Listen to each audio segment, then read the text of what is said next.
जय हिंद दोस्तों, स्वागत है आप सभी लोगों का एक बार फिर से राम एकेडमी के इस यूट्यूब चैनल पर। न्यूज की श्रृंखला में आज हम चर्चा करेंगे हाल ही में प्रधानमंत्री नरेंद्र मोदी जी की जो जापान यात्रा हुई है। बहुत इंपॉर्टेंट है दोस्तों। चलिए इसको हम चालू करते हैं। India Japan relation a new era of partners. जो लोग टेलीग्राम से नहीं जुड़े हैं, टेलीग्राम से जरूर जुड़ जाएं।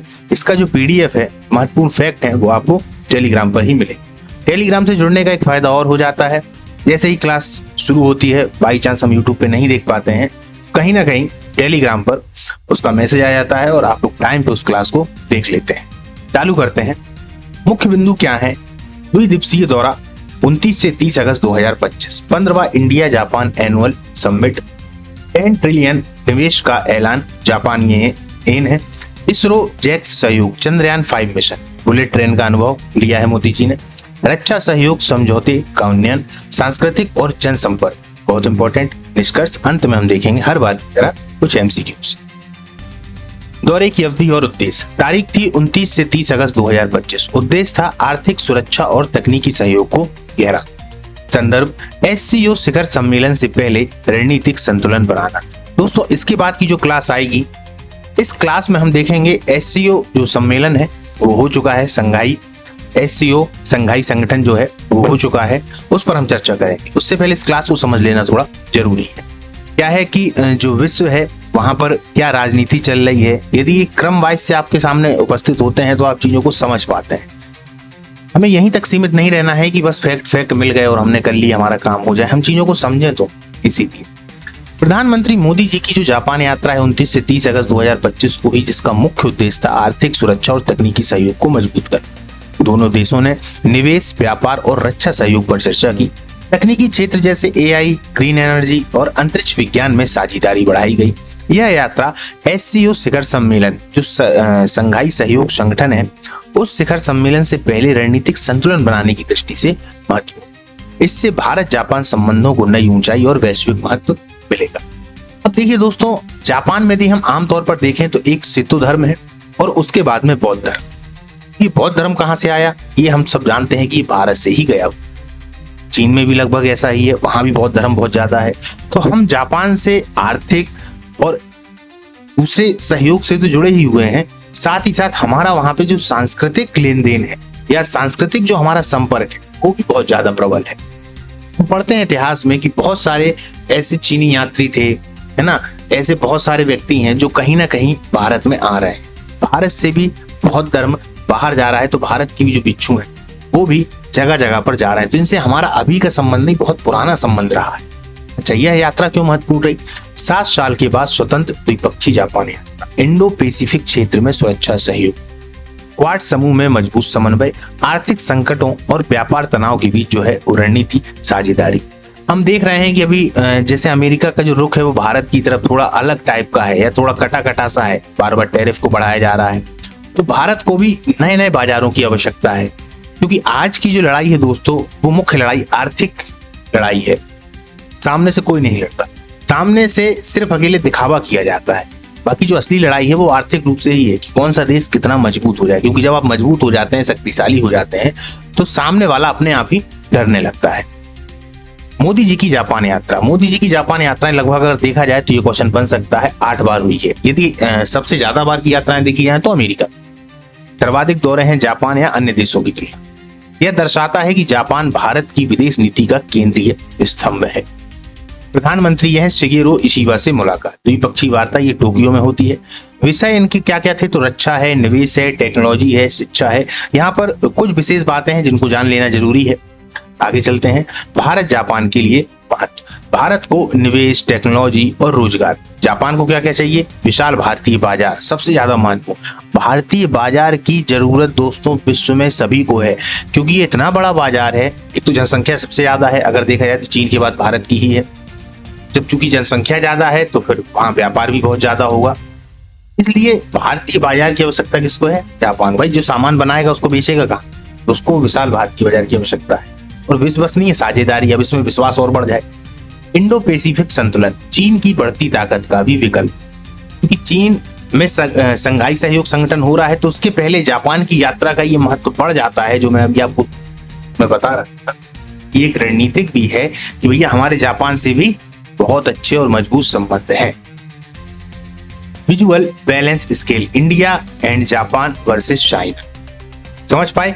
मतलब भारत और जापान एक हैं, उसके विरोध में चाइना। तो ये एक मानसिक दबाव होता है कि भैया हाँ ये सब साथ में है, क्योंकि चीन अपनी ताकत को अक्सर भारत के सामने दिखाता रहता है, अपने वर्चस्व को दिखाता रहता है। तो जब यहाँ पर दो व्यक्ति साथ में मिल जाते हैं तो कहीं ना कहीं सामने वाले को थोड़ा दबना पड़ता है। ये मैंने आपको बिल्कुल व्यवहारिक भाषा में समझाया। चलते हैं 15वां एनुअल समिट। प्रमुख समझौते जैसे आर्थिक सहयोग हो गया, रक्षा और समुद्री सुरक्षा हो गई, तकनीकी नवाचार हो गया। भारत और जापान ने हाल ही की यात्रा में आर्थिक सहयोग को गहरा करते हुए निवेश, व्यापार और बुलेट ट्रेन जैसे प्रोजेक्ट पर जोर दिया। दोनों देशों ने रक्षा और समुद्री सुरक्षा में साझेदारी बढ़ाकर इंडो पैसिफिक क्षेत्र की स्थिरता पर सहमति जताई। साथ ही तकनीकी नवाचार में एआई, ग्रीन एनर्जी और स्पेस मिशन जैसे क्षेत्रों में सहयोग को नई दिशा दी है। इस प्रकार यह यात्रा दोनों देशों के रणनीतिक, आर्थिक और तकनीकी संबंधों को नई ऊंचाई तक ले गई। निवेश की घोषणा। निवेश की घोषणा देखी जाए तो जापानी निजी निवेश 10 ट्रिलियन यानी लगभग 68 अरब डॉलर, ये येन में है 10 ट्रिलियन और 68 अरब ये डॉलर में है। ठीक है। फोकस सेक्टर देखा जाए कहां कहां पर रहा तो इंफ्रास्ट्रक्चर है, ग्रीन टेक्नोलॉजी है, मैन्युफैक्चरिंग है और डिजिटल स्टार्टअप। ठीक, आगे चलते हैं। अंतरिक्ष सहयोग, चंद्रयान 5, यहां से क्वेश्चन आ सकता है। तो इसरो और जेक्स इनके बीच में समझौता हुआ है। चंद्रयान 5 जो आगे चल के जो लॉन्च होगा, भी एक दिन हमने इसकी चर्चा फिर से की थी इसकी पहले के पहले वाली क्लास में। तो किन दोनों के उससे सहयोग से हो रहा है? तो जो जापान की कंपनी है जेक्स और जो इसरो है ना, इसरो कहाँ की है? भारत की है, स्पेस एजेंसी। इन दोनों के बीच में समझौता हुआ है चंद्रयान 5 को। उद्देश्य है कि जो चंद्रमा का दक्षिणी ध्रुव है उसमें जल की खोज की जाए। भारत की अंतरिक्ष ताकत में एक तरीके से नया अध्याय है। अच्छा, चंद्रयान 3 तो हो चुके हैं लॉन्च। अच्छा, 4 किसके सहयोग से हो रहा है? तो वो फ्रांस के सहयोग से हो रहा है, इसको भी याद रखना। चलिए आगे हम इसको क्लियर कर लेते हैं। अंतरिक्ष सहयोग चंद्रयान 5, भारत के चंद्रयान मिशन इसरो। चंद्रयान फर्स्ट कब गया है? बहुत इंपॉर्टेंट है, 2008 में लॉन्च हुआ था 22 अक्टूबर 2008। PSLV C11 से हुआ है, श्रीहरिकोटा से। उपलब्धि क्या हुई? चंद्रमा पर जल H2O के अणुओं की खोज की। सहयोग में कौन कौन है? जैसे नासा है, ESA है ना, बुल्गारियन एकेडमी ऑफ साइंसेस के उपकरण इसमें लगे। क्लियर। अब चंद्रयान 2 कब जा रहा है? भैया ये 2019 में गया।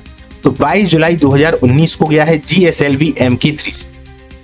ऑर्बिटर इसमें सफल था, लेकिन विक्रम लैंडर सॉफ्ट लैंडिंग में असफल हो गया था, जब अभी बीच में न्यूज में काफी ज्यादा चल रहा था। और सहयोग देखा जाए तो पूरी तरह से ये भारतीय मिशन था, लेकिन नासा का लेजर रेट्रोफ्लेक्टर भी इसमें प्रयोग में लगा। अब चंद्रयान 3 कब गया है? तो 2023। इन तीनों की तारीखें पूछी जाती हैं, याद रखना। 14 जुलाई 2023 को गया है GSLV MK3 से। सफलता हुई है 23 अगस्त 2023 को चंद्रमा के दक्षिणी ध्रुव पर इसकी सफल लैंडिंग हो गई। भारत चौथा देश बना और दक्षिणी ध्रुव पर पहुंचने वाला ये पहला देश बना है। क्लियर। किसके? चंद्रमा के। अब चंद्रयान जो 4 है प्रस्तावित है 2028। उद्देश्य है लूनर सैंपल रिटर्न मिशन, चंद्रमा की मिट्टी पत्थर पृथ्वी पर लाना, यानी चंद्रमा की जो मिट्टी है वहां का पत्थर उसको पृथ्वी पे लाना। सहयोग हो रहा है फ्रांस से और नासा के साथ वैज्ञानिक। क्लियर, ये प्रस्तावित है 2028 में। स्थिति अभी योजना स्तर पर है। अब चंद्रयान 5 ये 2030 में है प्रस्तावित। इसका जो उद्देश्य है वो चंद्रमा के दक्षिणी ध्रुव पर विस्तृत जल संसाधनों का अध्ययन करना। इसका जो सहयोग हो रहा है वो जापान जेक्स के संग में हो रहा है। क्लियर।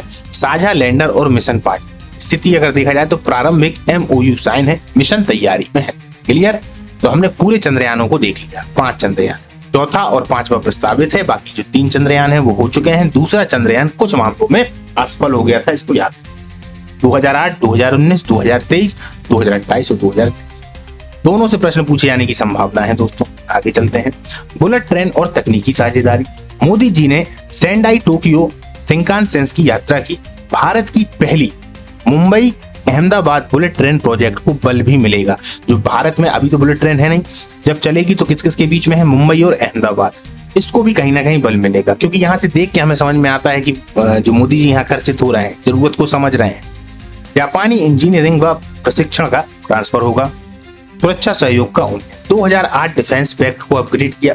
समुद्री अभ्यास प्लस साइबर सुरक्षा साझेदारी। इंडो पैसिफिक रणनीतिक साझेदारी जो सबसे ज्यादा महत्वपूर्ण है, क्योंकि यहाँ पर अगर देखा जाए तो जब 2 ताकतें मिलती हैं तो जो तीसरी यदि महाशक्ति भी है तो कहीं ना कहीं दबने का उसका अपने आप जो सिस्टम है वो होने लगता है। सांस्कृतिक और मानवीय। जापान में भारतीय तबला, योग और संस्कृति का उत्सव, लोगों का भावनात्मक जुड़ाव, सबसे अच्छे दिन आते। जापान के कुछ प्रमुख प्रसिद्ध नृत्यों को हम देख लेते हैं, इनसे प्रश्न पूछ लिया जाता है। बोन ओडरी है, निहो बुहिया है और काबुकी नृत्य है। जैसे मैंने शुरुआत में बताया कि जापान में जो मुख्य धर्म था वो शीतो धर्म है, जो अभी भी है, और बौद्ध धर्म के बौद्ध व्यक्ति, तो कहीं ना कहीं भारत की संस्कृति से तो जुड़ा हुआ है ही। निष्कर्ष देख लेते हैं। भारत जापान संबंधों को नई ऊंचाई मिल रही है। आर्थिक, रक्षा, अंतरिक्ष, संस्कृति सभी क्षेत्रों में इंडो पैसिफिक में संतुलन में अहम भूमिका है। चलिए आगे चलते हैं। अब हमारे आज के महत्वपूर्ण, मोदी जी की हालिया जापान यात्रा कब हुई है? मई 2023, अगस्त 2025 या जनवरी 2000? क्लियर? जापान ने कितने निवेश की घोषणा की है? 5 ट्रिलियन, 10 ट्रिलियन या 1? ये सभी येन में है, याद रखिए, ठीक है। वहां पे हमने डॉलर में भी दिया। इस मिशन में इसरो जेक्स सहयोग करेंगे? चंद्रयान 4, चंद्रयान 5 या मंगलयान 2? ये बहुत इंपॉर्टेंट है दोस्तों, देखना सीधा का सीधा ऐसा ही क्वेश्चन पूछा जाएगा आपसे। अब लास्ट जो हमारा आज का क्वेश्चन है वो है, सुरक्षा समझौते का मूल वर्ष कौन सा है? 2005, 2008 या 2010? आज की जो हमारी क्लास है दोस्तों, उसको अपने यहाँ पर समाप्त करते हैं। इसके बाद में मिलते हैं अगली तारीख में, अगली नई क्लास के साथ में, अगले नए फैक्ट के साथ में। तब तक के लिए नमस्कार, जय हिंद।